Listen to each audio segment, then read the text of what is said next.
Ada apa nih Pak Jol nih Rismon ini? Ya penyusup. Kenapa masih kaget? Ya penyusup. Sejak awal saya sudah curiga ketika dia maki-maki Kapolri, maki-maki Mendagri dan didiamkan begitu aja. Siapa yang melakukan itu Pak? Siapa lagi? Ya geng Solo lah. Jadi kalau dia bukan menghadap itu pulang kampung dia itu. Pulang kampung bukan menghadap, pulang kampung. Lapor. Misinya sudah berhasil.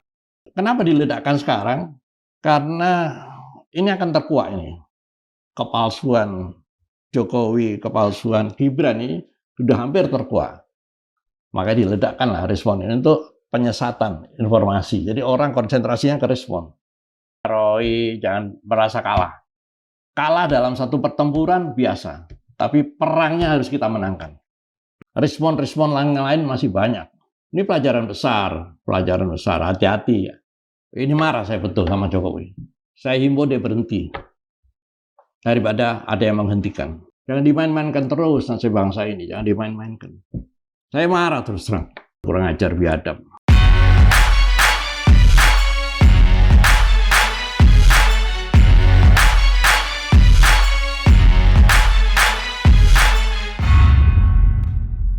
Assalamualaikum warahmatullahi wabarakatuh. Sobat Madilog, alhamdulillah Margi Sarif hadir kembali menemani Anda, dan di episode kali ini kami akan berbincang dengan seorang aktivis senior kebangsaan terkait manuver dari Rismon Hasihol Syahnibar yang kini berada di kubu Jokowi.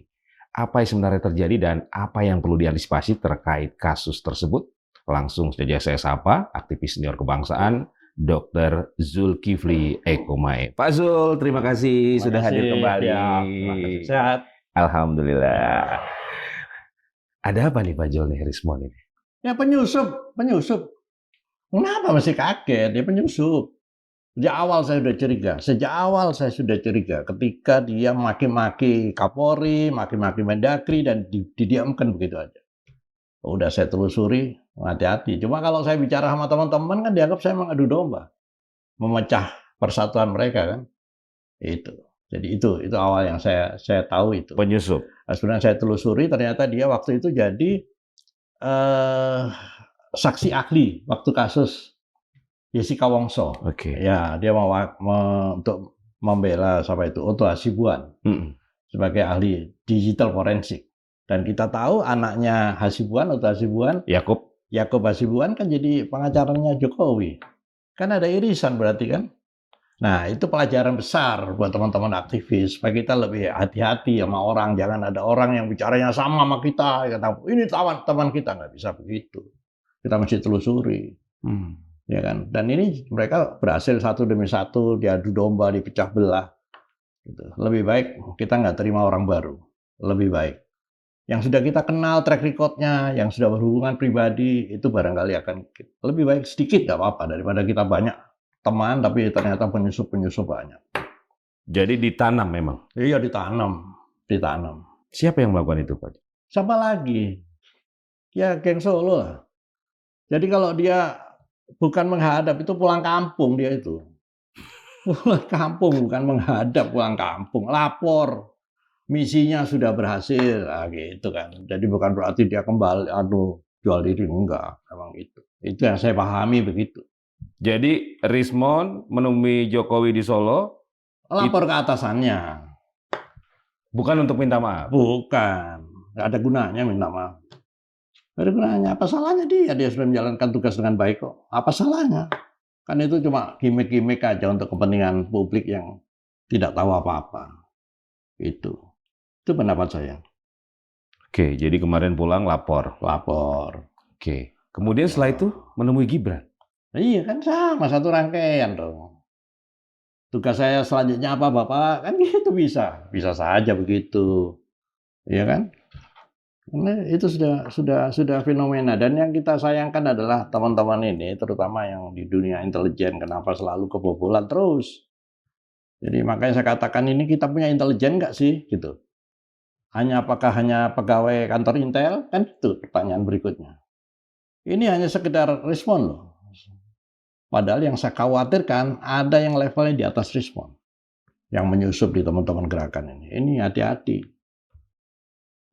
Rismon terbaca gampang, bacanya Rismon. Ya kan, dari fasilitas sehari-hariannya dia aja, dia orang Balige. Mobilnya pakai nomor Jogja. Kan itu fasilitas, berarti kan dia hidup di apartemen, dari mana dia hidup. Kan itu sebetulnya gampang dibaca. Tapi yang lebih tinggi kualitasnya daripada seorang Rismon, pasti kita nggak tahu. Kalau ini kan gampang diketahui. Itu. Jadi bukan karena ada tekanan terhadap Rismon? Nggak ada, itu semua cuma dibuat-buat lah. Ya drama Korea lah itu. Drama Korea aja. Saya nggak kaget sama sekali. Biasa itu untuk kamuflase.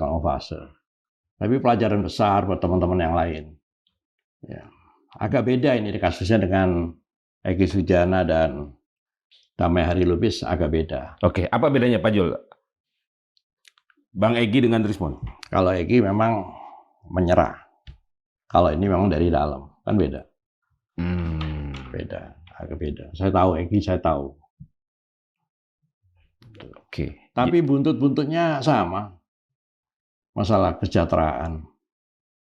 Itu masalah bangsa kita sekarang ini, masalah kehidupan yang lagi sulit ini. Orang mencari cara untuk bagaimana bertahan hidup. Gitu. Kalau cuma bertahan hidup saya bisa maklum. Tapi kalau untuk menaikkan kualitas kehidupannya, ya kan, yang tadinya naik angkot tiba-tiba bermobil, dari bermobil bermewah, nah itu yang kurang ajar itu. Apakah di kasus ijazah palsu ada Rismon yang lain menurut Pak Zul? Ada. Tapi kan sekali lagi saya tidak bisa mengungkap ini ke teman-teman. Misalnya satu contoh, temuan saya tentang buku alumni bahwa Joko Widodo itu alumni SMA Negeri 6 Yogyakarta. Yang asli nih ya, Joko Widodo yang asli itu kan kalau buku alumni itu saya serahkan apakah bisa diterima sebagai informasi? Kan enggak, belum tentu. Dianggapnya, oh ini buku palsu. Kita enggak bisa begitu. Jadi setiap informasi harus kita terima, kita analisa, kalau perlu ada tim ngecek kebenarannya gitu. Jadi jangan langsung divonis. Kita dapat informasi apa-apa nantinya. Oke. Alasan secara sains oleh Rismon bagaimana Pak Zul melihatnya? Logikanya, dalam waktu pendek dia bisa menuliskan halaman. Dari mana? Apa dia bekerja sendiri? Tidak mungkin. Pasti ada tim. Dia ngomong, saya nulis sendiri tuh. Bukunya itu dari 3 RRT itu saya paling banyak loh halamannya. Chapternya. Saya. Iya, paling banyak. Apa sehebat itu dia? Kan nggak mungkin. Oke. Jadi dari hal-hal yang tidak mungkin itu saya mengambil kesimpulan. Ini penyusup. Dan ada tim di belakang yang bekerja? Pasti.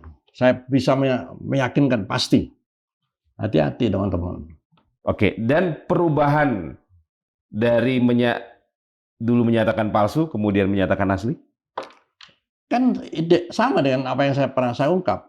Ya kan? Ijazahnya memang asli, tapi bukan punya dia, bukan punya Jokowi presiden itu, bukan. Kan itu pernah saya sampaikan. Waktu Denny Iskandar menerima pendaftaran di Jakarta, dia untuk ngomong, Pilgub DKI. dia ngomong, Mas ini orangnya beda Mas dengan ijazahnya. Memang bukan ijazahnya dia. Dan nggak usah ilmu tinggi-tinggi lah, pakai riset dan lain-lain, udah jelas beda kok. Dari struktur wajahnya beda, kacamatanya, kumisnya, susunan giginya, udah kelihatan beda. Gitu. Dan Rismon sekarang tugasnya untuk pembuktian itu. Nah iya.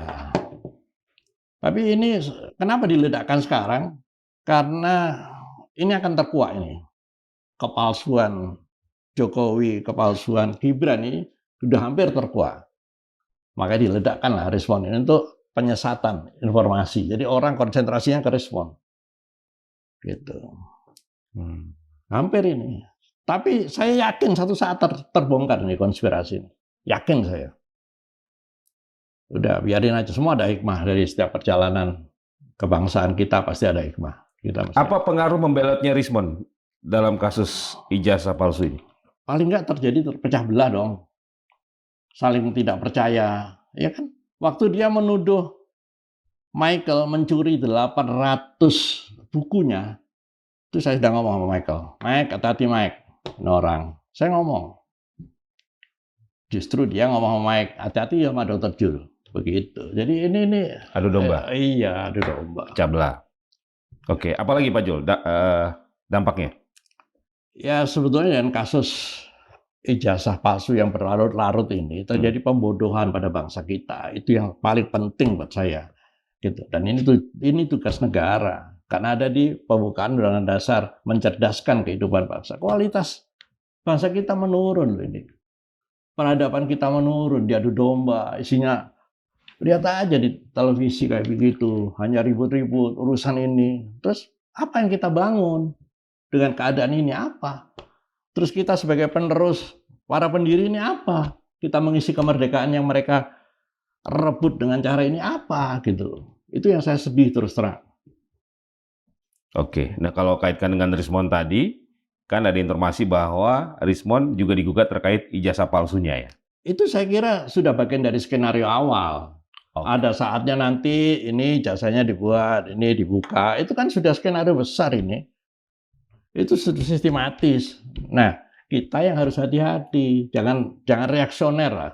Makanya ada pepatah Jawa kan, ojo kagetan, ojo gumunan. Jadi kita masih lihat pelan-pelan, jangan terlalu tiba-tiba kaget, tiba-tiba kagum, nggak bisa begitu.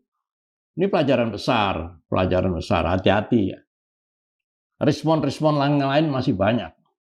Ini drama tingkat tinggi, Pak Zul ya? Iyalah, untuk menguasai negara kita ini drama besar ini. Makanya kenapa saya menggugat status Jakarta sebagai ibu kota negara. Ini sangat penting. Karena negara tanpa ibu kota berarti negara itu sudah tidak ada. Ya. Oke, kembali ke kasus ijazah ini. Menurut Pak Jul, plot twist-nya seperti apa?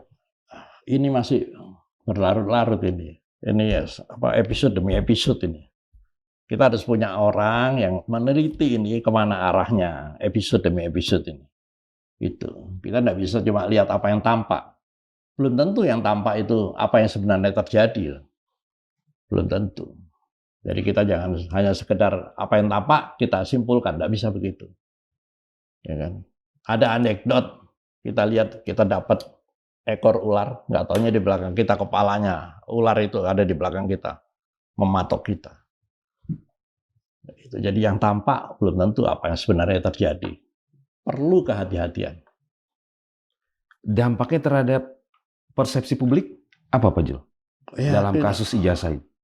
Dengan membelotnya Rismond ini. Publik terganggu, terus terang aja, tidak konsentrasi terhadap masalah-masalah yang seharusnya publik pikirkan. Ini negara kita tidak dalam keadaan baik-baik loh. Mesti diingat itu. Sekarang kan terganggu dengan permainan drama Korea ini kan. Berlarut-larut ini. Episode demi episode dibuat. Dan ini pasti ada sutradaranya, ada penulis skenarionya. Nah, itu yang mesti kita waspadai. Ada mastermind. Ada. Nanti isu apa terkuak muncul isu baru, begitu. Makanya saya berkumpul dengan teman-teman yang nggak banyak, yang saya tahu persis siapa dia, saya ajak ngomong ini gimana masa depan bangsa kita seperti apa. Ini yang paling penting sebetulnya. Oke, Pak Jul, dengan Pak Jul begitu yakin bahwa menyatakan Rismond itu penyusup yang memang ditanam oleh pihak Solo, artinya Mas Roy dan kawan-kawan kecolongan?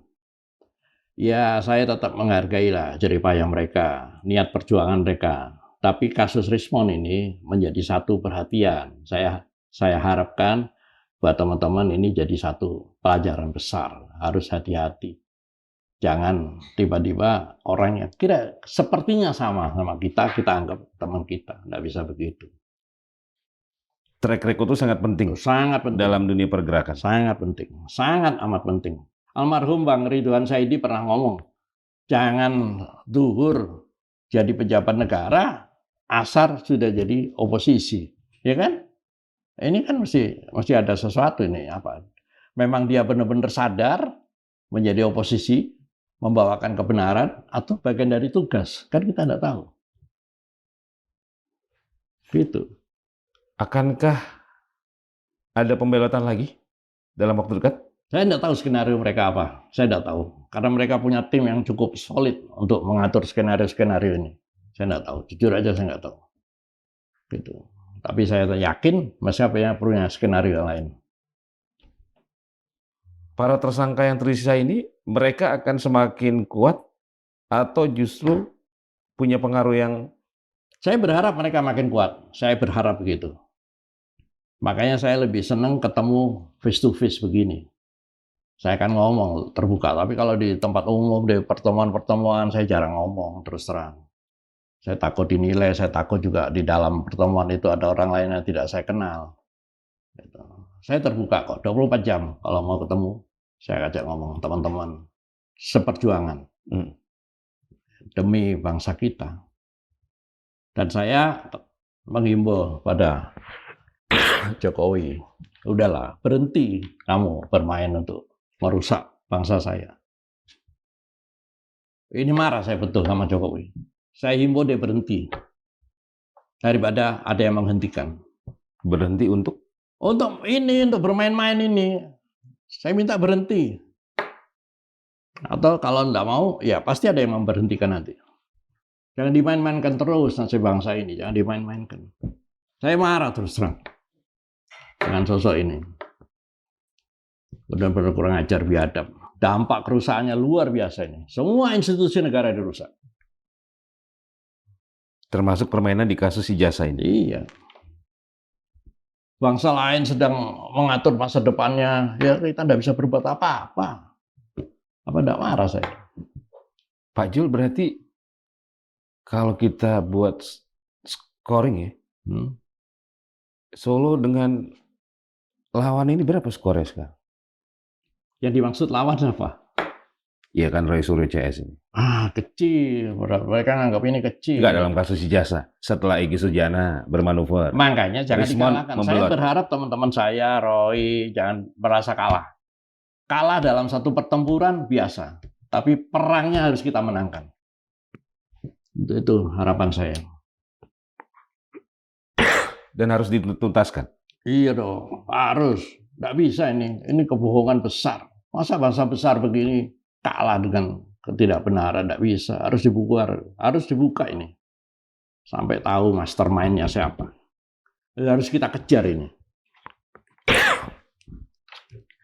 Setelah Rismon membelot, Saya nggak suka dengan kata membelot. Dia kembali pulang kampung. oke.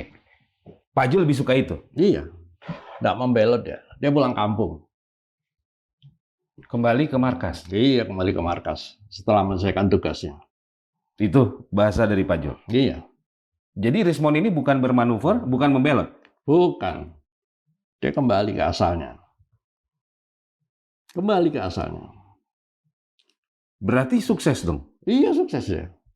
Untuk tugas yang ini sukses. Iya, untuk Iya. tugas yang ini. Dan dia siap mengorbankan diri. Siap. Dan pasti dilindungi. Katakan dia ditangkap pun dengan kasus kepalsuan yang itu, kematian dan lain-lain. Ditangkap dia pasti. Misalnya. Tapi di dalam apa dia pasti diamankan juga. Kita jangan terlalu inilah. Banyaklah kasus-kasus yang ditangkap supaya publik senang, ditahan. Nah, di dalam ngapain? Saya tahu dia enggak ada di tahanan, pulang kok. Saya kan banyak punya teman yang cerita siapa-siapa yang sudah masuk tahanan tapi enggak ada di dalam kan. Saya tahu. Oke. Kan ada tantangan dari Rismon nih ke Roy Suryo dan Dr. Diva untuk menjawab secara saintifik juga kan mengenai temuan terbaru dari Rismon. Menurut Pak Zul perlu ditanggapi atau? Nggak usah, jalan terus saja. Roy jalan terus. Sudah, ini anggap aja sudah sampah. Sudah gitu, selesai. Sudah selesai. Jangan terpengaruh. Bukan apa-apa ini. Biasa dalam perjuangan ada riak-riak kecil, biasa. Jadi tidak perlu ditanggapi. Nggak usah. Buku yang nanti akan dibuat biasa aja. Buku baru Rismon ini. Siapa mau beli? Nggak ada. Udah tahu dia siapa mau beli? Iya kan? Udah jalan aja terus. Ini termasuk penghinaan terhadap ilmu pengetahuan menurut Pak Zul? Apa yang dilakukan Rismon ini? Ya terlambat kalau kita ngomong ini penghinaan sekarang. Kita dihina sebagai bangsa. Gimana? Dihina dengan permainan ini. Dihina kita. Dibodoh-bodohin. Buat riset, bikin buku. Iyalah. Omong kosong. Bayangkan ahli-ahli riset di perguruan tinggi bisa kalah dengan orang-orang ini kan? Apa enggak terhina? Kita punya badan riset. Ya kan? Enggak ada suaranya sama sekali. Dan yang saya sayangkan yang di Senayan ini. Diam semua. Coba. Ini persoalan besar. Nggak ada suaranya sama sekali. Terus ngapain mereka di situ? Minta pensiun lagi kan? Apa coba? Udahlah, menyerah aja daripada nanti rakyat bertindak. Repot. Ada pesan untuk Mas Roy dan kawan-kawan? Jalan Maksud? terus. Salam perjuangan saya. Jalan terus. Mudah-mudahan memang mereka itu satu garis dengan perjuangan saya. Saya berharap itu. Mas Roy dan kawan-kawan steril apa enggak? Saya tidak bisa menilai dalam apa media terbuka begini, tidak bisa. Saya punya catatan, gitu. Saya tidak sendirian. Saya punya teman-teman yang mencatat orang per orang, yang punya catatan orang per orang, ya kan. Tapi kan semua ada gunanya, pasti. Akan ada dalam tanda kutip kejutan lagi? Saya kira iya. Skenario mereka banyak ini. Sering loh mereka melakukan itu. Kita sudah sering dikejut-kejutkan terus, tapi saya nggak terkejut gitu loh. Oke. Karena Pak Jul sudah tahu dan sudah memahami permainan ini. Iya, Memahami permainan dan juga para aktornya. iya. Sutradaranya juga. Sutradaranya juga. Iya kan? Oke, jadi dalam waktu dekat akan ada kejutan lagi. Iya, kita nggak tahu. Mungkin juga cerita ini akan berakhir dibuat cerita lain. Kita nggak tahu. Kan saya nggak pernah baca skenario-nya kan. Berapa episode ini diteruskan. Kan gitu. Apa skenario terburuk dari kasus nih, Pak Jul? Ini sudah terburuk. Apalagi yang diharapkan buruk. Udah biarin aja jalan. Alami aja biarin. Nggak endingnya maksud saya. Saya nggak bisa baca endingnya. Canggih mereka. Nggak ada apa-apanya. Kalau kita tidak mengorganisir diri, sekarang ada fenomena mengatakan kejahatan yang terorganisir akan menang melawan kebenaran yang tidak terorganisir. Dan kelemahan kita selama ini tidak terorganisir karena ego masing-masing orang. Pengen jadi tokoh, itu yang saya sayangkan. Udahlah, kayak sholat jamaah itu imam satu, yang lain makmum aja gitu. Dan yang menentukan imam itu makmum. Jamaah gitu kan. Karena sekarang kan tidak. Semua orang pengen jadi imam. Diformalkan lagi lewat pilpres dan pilkada. Kan rusak semua. Para pendiri bangsa ini tidak pengen begitu caranya. Musyawarah untuk mufakat. Dengan sistem perwakilan sesuai sila keempat. Kan itu. Dua klaster sudah yang satu menyerah tadi ya. Egy Sujana. Iya. Ya kan bahasanya Pak Jul kan. Yang satu lagi Rismon. Pulang kampung. Pulang kampung. Balik ke markas. Balik ke markas. Oke. Nah, yang tersisa, para tersangka yang lain, harus ngapain mereka setelah dua peristiwa Saya nggak ini? yakin dia tersangka terus kok. Nggak yakin. Karena akan terkuak ini kalau dia di pengadilan. Yang paling ditakutkan sama Solo adalah masuk pengadilan. Iya. Itu persoalannya. Makanya dibuat macam-macam. Restoratif justice itu maunya mereka memang. Supaya tidak masuk ke pengadilan. Oke. Jangan salah. Jadi seolah-olah yang minta ini para tersangka. Enggak. Ditawarin memang. Karena itu yang mereka harapkan. Di pengadilan habis mereka. Jadi memang dipretel ini para tersangka ini. Iya. Agar kasusnya tidak sampai ke pengadilan. Iya. Makanya saya sarankan pada teman-teman yang masih bertahan. Terus masuk ke pengadilan. Karena banyak teman-teman saya yang mau membuka kalau di pengadilan. Menjadi saksi? Iya. Tapi di pengadilan, nggak mau dia beritahu di media, begini terus jadi tokoh, nggak mau. Oke. Oh mereka sudah siap Pak Jul? Iya siap. Makanya saya harapkan yang tersisa ini terus masuk ke pengadilan. Nggak apa-apa, jadi tersangka terus nggak apa-apa. Kalian bukan tersangka korupsi kok. Kalian tersangka untuk membela kebenaran. Apa salahnya? Udah jalan aja terus. Tapi kan daya tahan orang beda-beda. Ya namanya pejuang harus bertahan, punya daya tahan dong. Kalau enggak daya tahan jangan milih jadi pejuang dong. Kan gitu. Hidup ini pilihan, mau ngapain? Kayak saya meninggalkan profesi saya sebagai dokter, ya saya memilih kehidupan ini, ya sudah saya pilih. Saya tahu risikonya. Gitu. Oke. Tadi yang akan fight di pengadilan, di luar nama-nama yang sudah muncul, berapa banyak Pak Jul? Oh cukup banyak, cukup banyak. Saya tahu, saya berkomunikasi sama mereka. Termasuk alumni-alumni UGM? Iya, cukup banyak. Teman-teman saya udah ngomong. Saya buka nanti di pengadilan. Tapi kita nggak tahu apa benar mereka berani ke pengadilan. Nggak mungkin. Saya nggak yakin mereka berani. Makanya dibuat, ditawarin restoratif justice, ya toh. Kan tidak cuma itu, kan ada embel-embelnya. Namanya parcel itu kan bukan cuma satu jenis, maka kan banyak hadiah-hadiah yang lain. Dan kita selalu terganggu dengan masalah-masalah yang bersifat material. Itu yang kadang-kadang saya pesankan, jangan gampang tergoda dengan hal-hal bersifat materi. Tidak berkah. Akan selesai tahun ini atau masih akan berlarut-larut lagi? Dari sisi saya pengen selesai tahun ini. Dan terjadi perubahan yang cukup besar. Apa konsekuensi politik dari akhir kasus ijazah palsu ini? Sebenarnya kasus ijazah palsu ini tidak ada apa-apanya, itu permainan aja sebetulnya. Ada kasus besar yang sudah disiapkan sama mereka.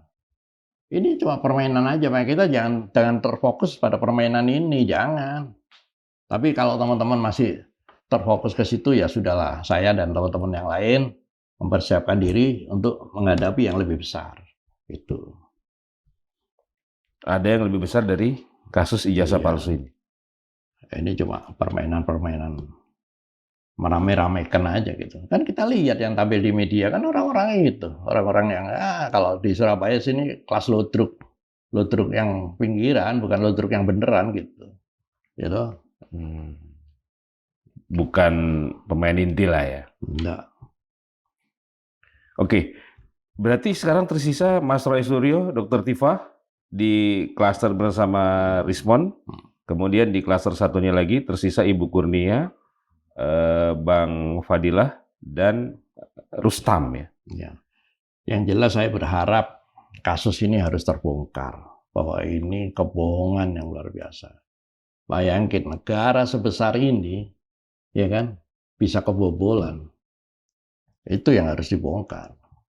Nah, yang langka kan di bangsa kita sekarang kan kejujuran. Ini kan memberikan pelajaran seolah-olah yang bohong nggak apa-apa kok, nggak jujur nggak apa-apa kok, bisa jadi presiden kok, kan gitu. Kan dampak psikologisnya itu. Ini 5 orang yang tersisa bisa untuk membongkar ini? Ya, saya berharap bisa. Saya kenal sama mereka kok. Satu di antara mereka saya kenal baik. Saya akan ngomong sama dia. Jangan berhenti, jangan pernah berhenti dalam perjuangan. Jangan. Harus sampai di tujuan akhir. Kalau berhenti? Ya namanya pecundang dong. Bukan apa perjuangan. resikonya Pak Jo? Apa yang akan terjadi? Ya setiap keputusan kan ada resiko. Tapi sebaiknya jalan terus. Masuk sampai ke pengadilan. Karena mereka ketakutan kalau sampai ke pengadilan. Makanya dicari jalan dengan caranya. Kalau mau menarik, minta maaf itu kan malu. Ya kan? Mereka sudah mentersangkakan orang terus mundur, menarik. Kan nggak mungkin, dicari jalan. Mereka cukup canggih kok. Saya tahu kualitas cukup canggih di belakang ini. Kalau sampai ke pengadilan, apa yang akan terbongkar Pak Jo? Ya pasti terbongkar bahwa memang ini. Iya, apa yang akan terbongkar? Ini siapa? Jokowi ini siapa sebetulnya? Gitu loh. Kok bisa jadi presiden? Gitu loh. Dengan identitas yang bukan punya dia. Kan itu kan. Siapa bermain di belakang dia? Ini itu akan terbongkar. Tadi kan pasti akan menunjukkan gejolak besar buat Republik ini. Kan gitu. Jadi ini lebih kepada sosok ya, bukan ijazahnya. Iya, pada sosoknya. Dan siapa di balik sosok ini? Kan itu. Kekuatan besar apa di balik sosok ini? Itu yang harus dibongkar. Menggunakan ijazah ini sebagai orang lain. Iya. Oke. Pak Jul, saya juga ingin coba menyoroti soal tim kuasa hukum yang ada di para tersangka. Ini sejauh mana pengaruhnya? Ini kan mereka juga bagian dari tim ini kan, Pak Jul? Saya minta maaf, saya tidak bisa menilai orang lain gitu dalam forum terbuka seperti ini. Saya minta maaf, saya tidak bisa membuka itu meskipun saya tahu bisa ngukur. Enggak, maksud saya sejauh mana pengaruh tim kuasa hukum ini terhadap keputusan-keputusan yang diambil oleh para tersangka ini? Ya itu internal mereka lah. Tapi kalau misalnya saya diundang untuk ikut memberi masukan, saya bersedia. Tapi kalau di forum terbuka gini enggak. Saya nggak mau. Jangan. Mereka harus saya hargai sebagai pejuang. Apapun anunya, apa yang mereka lakukan. Karena tim kuasa hukum bisa menjadi pintu masuk juga ya Pak Jul? Iya, bisa. Tapi yang jelas pengadilan itu adalah arena yang bagus untuk membuka semua ini. Gitu. Jadi memang harus disiapkan energi yang luar biasa Pak Jul? Iya dong. Ini peperangan masa kini itu tanpa senjata. Perang pikiran, ya kan? Bagaimana kita adu kecerdasan, adu strategi, kan itu perang masa kini.